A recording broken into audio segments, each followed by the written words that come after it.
This is the story of Sheila Mora, a married 39-year-old woman. I'm Dorcas, but for the sake of this story, I will take on her character. My husband is Francis Amenya, who is also 39 years old. Together we have created the loveliest children on earth. There too. Francis and I make love nearly every night, nearly every Monday, nearly every Tuesday, nearly every Wednesday, Thursday, Friday, Saturday, Sunday. It's been long. The other day, I was at a nutrition conference when the speaker said, there's one food that is so bad, no one should ever eat it. Does anybody know what that food is? I raised my hand. Yes, lady in green, the wedding cake. This ring is the smallest handcuff ever made.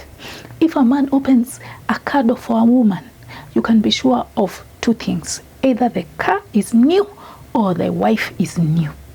When people are dating, a man will stay up all night thinking about what his girlfriend said.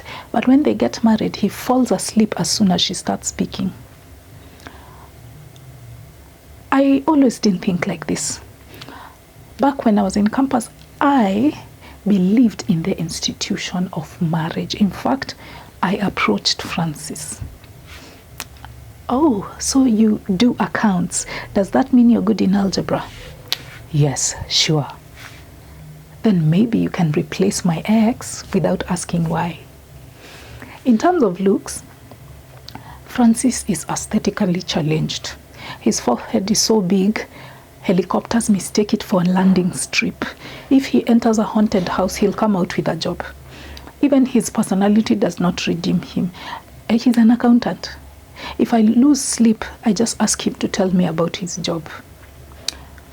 Sheila, if he's so unattractive and so unremarkable, then why did you marry him? Because nobody ever paid rent with dimples. I said I believe in marriage, not love.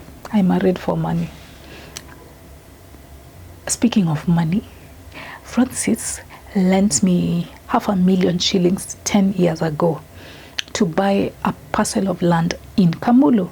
By the way, we live in Saika after relocating from Komorok estate. I think we got tired of staying safe. Saika should be renamed. Anyway, I held that piece of land for 10 years. After it had appreciated in value, I resold it for a profit of 2.5 million shillings. I put blood, sweat and tears into that resale. Let me tell you, every electricity pole on Kangundo Road had my advertisement. I went to Kambeme FM, I went to Inoro, I went to Musie, all those radio stations and put adverts there. And when I got the proceeds, I deposited them in our joint bank account. That's a rule we've always had with Francis. If he hustles and makes money, I hustle, we put it in our family account. Few weeks later, our personal driver tells me he has a secret to divulge. By the way, he's such a gossip. The only time he doesn't gossip as much is February because it has fewer days. Never believe the lie that men don't gossip. Hello, haven't you met barbers? Personal drivers are number 2 in that world championship of gossiping. So he says, Sheila, when I see something, I say something. Your husband just married his side chick yesterday in a traditional wedding. Well, butter my backside and call me a biscuit. How am I supposed to believe you? Where's your evidence? He shows me pictures and videos of that bride price ceremony. I formed fists tighter than Anthony Joshua in his final round. But as I was processing that emotion, it hit me that where could he get the money from since we have a joint bank account for this traditional wedding? So I went to dig.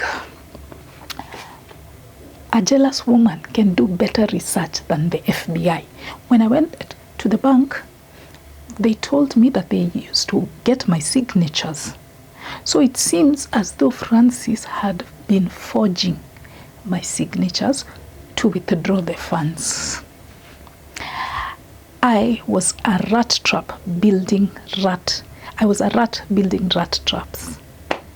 My blood and sweat and tears are now facilitating this greedy man's lust.